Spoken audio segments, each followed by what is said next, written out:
the way we live has become just one ginormous clusterfuck of things that distract us and keep us living more in ego rather than in our bodies, rather than fully recognizing that we do have the power. Well, the idea people have around power, the idea people have around how anything looks like, even reclaiming your power, even becoming more aware, all these things just, they're so, your idea of what it is versus what it actually looks like is so different. And I think that that's actually part of the conditioning too. It's like, because, I think that's actually, you just hit the nail on the head. Even more so than the stories and narratives that we've been told about spirituality. I feel like a lot of these gurus and stuff, they get where they're out really doing some really, really weird shit. Some really foo-foo, what the fuck. A lot of those people, like, as these individuals were having spiritual experiences, they just took those and, like, because they were experiencing feelings and I've experienced things that a lot of people consider extremely fucking demonic, but and God, just beautiful beyond measure, but I just observe them as they happen. Sometimes it scares me a little bit, but I don't go over the top, like, and go put a fucking towel on my head and say I'm some fucking guru. Be a common, simple man. That's what I realize is I've had these gifts for quite a while. I didn't realize what it was, and I just attracted a bunch of girls to me, and I just enjoyed it quite a bit. And actually, this is an interesting thing too, because it's like, remember what I was saying about sexuality and how that's the fastest way, right? So I think also one of the things that probably helped you is you had all these experiences, right? And you were just present with them. You weren't thinking about the spiritual stuff that was happening. You were just a witness to all these things. I was just right? 100% in the bubble, Yeah. observing. Yeah.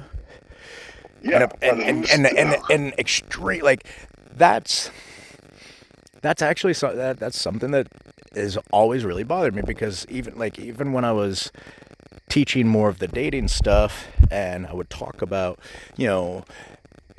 locking eyes with a girl and entering into that bubble and stuff, it was like, to me, just by talking about it, it degraded it, and it made such a magical, beautiful experience with with the woman that I was with. It turned that into like a very ugly, ordinary thing, and it just degraded the whole experience. Yeah. Yeah, because it's like your rational mind is stepping in now to colonize the experience. Right. It's colonizing it because it's like, well, this is what happened, and this is what happened, and then you did this, and then you did that. And the second you colonize anything, it removes the natural flow of it. It removes the beauty of it, and it removes the sacredness of that experience. Yeah. Every experience that I've had with every woman was just a very beautiful, amazing experience. Everything I said to her, everything we did, it was 100% real. I wasn't manipulating. I wasn't lying. I wasn't just trying to get her in my pants. And I wasn't trying to get her into my pants. I wasn't trying to get into her pants.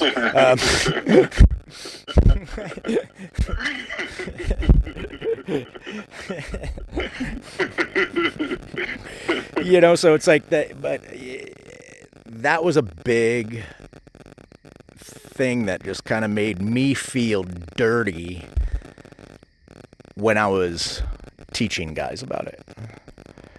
Yeah, and honestly, I think there were, this is kind of us going, 2020 hindsight, but it's also the energy, right? The energy of what, like, not only because you went into your mental mind, but like the intention the guys had, the intention the group had around it, right? They weren't thinking necessarily about the magic that leads up to the moment where all this stuff happens. They're just thinking, well, how do I get in their pants, and how does this happen? Now, and they were they were like holding on to like they were just in that complete take. Yeah. Me state. And so, I mean, when it happens to them, sure, there's a reformation, but it's also like, and the energy that you started picking up was because of that, So I feel like there's all these things that happen energetically too. Oh yeah, so it wasn't even necessarily all just me talk. I mean, it was partially me talking about it, but then it was also partially, the other part of it was, the energy that I was absorbing from the 20 guys, listening to me. Yeah. And the energy you're absorbing while the mind is colonizing it. Right. So it's like all these things are happening at the same time. Right. And that's it's where one of those things where, like, if it had been. Oh, sorry. I like. Go ahead. Oh, sorry. You were saying? No, go ahead. I was saying, like, if you had been in a group of guys who, let's say, were very spiritual and really wanted to understand themselves, and they understood some form of the spiritual nature of this, and then there was a reverence to all of it. Let's say it was half the guys, like let's say it was 8 guys who were all about themselves and all about spiritual exploration. You knew the sacredness. You decided to only talk about it from a sacred space so that people only felt the sacred energy of it. That's a very different way in which that is carried forth.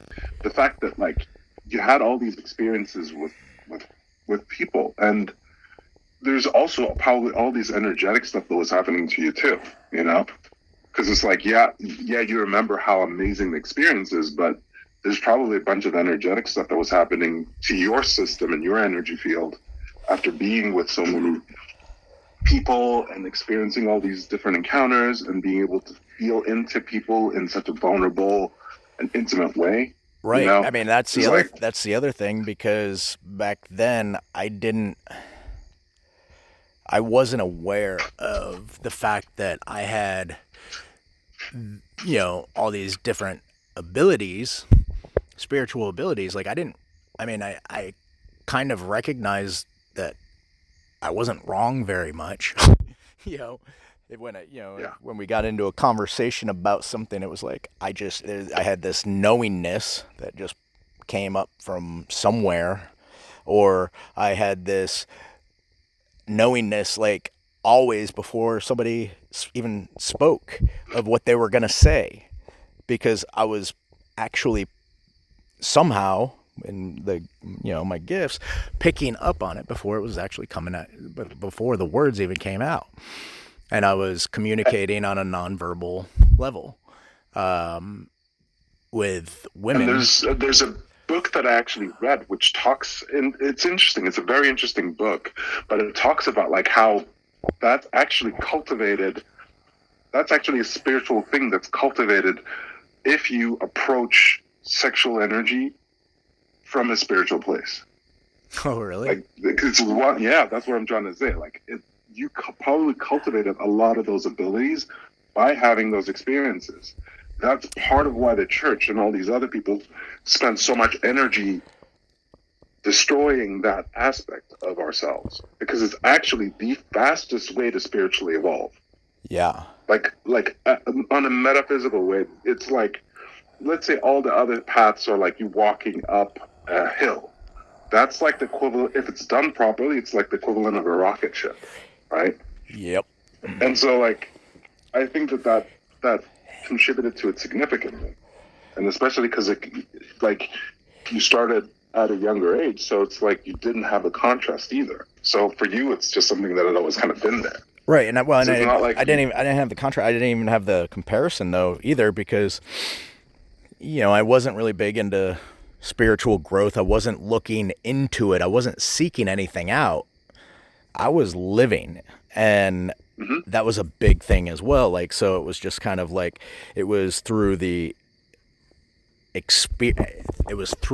level of openness and the experiences that I was having that allowed a lot of this stuff to cultivate and, come into fruition. Even the one of the things that I've had for a long time, I don't remember how long, but I've had it for a long time, and that's I'll get glimpses of future and past experiences. Like just I'll be in the middle of a conversation and you'll say something and it'll trigger something, and then just like for like a split second, I'll just like get this complete movie visual of this, something that happened in the past or future. And I remember that happening even back in high school for me, but I had no affiliation with spirituality, no connection with people that were spiritual at all. So even when I had my first paranormal experience, I was 13, talking to this spirit. Well, for the first year and a half, I was shitting my pants every time I went to bed because, I was a kid and didn't know. But then I just kind of, one day I was like, you know what? I bet you it's that kid that died in this house 25 years ago, and his spirit's here, and he's just trying to communicate with me. So I'm not going to be scared anymore. I'm just going to talk to him. So that's what I started doing. And then he stopped scaring me. The noises went away. Everything kind of stopped, and he was more friendly at that point. And then ever since then, I've had tons of paranormal experiences. But yeah. And I also think another way of looking at it is like your experiences, right? With all connecting with people at that level, that was the spiritual experience, right? There are people, Tantra, certain forms of Tantra, that's literally their practice, to connect with someone else, right? Different polarities connecting with each other, soul to soul. Right. Through intimacy, Right. And that's literally a path. And I guess just for me, it was such a common thing. I'm like, yeah, I get it, but why are you going about it like in this like really weird shit way? I didn't understand it. Yeah. Well, it's because it's like you just connected before you could even have a concept of what disconnected was, right? Right.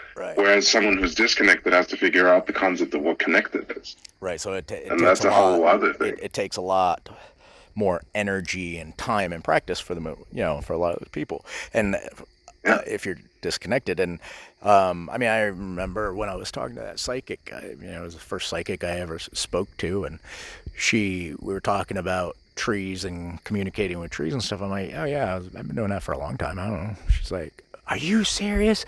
I've been studying and working and practicing at that for 25 years, and I literally just got it. I'm like, really? Yeah, it's pretty easy. Just go into the woods and shut up.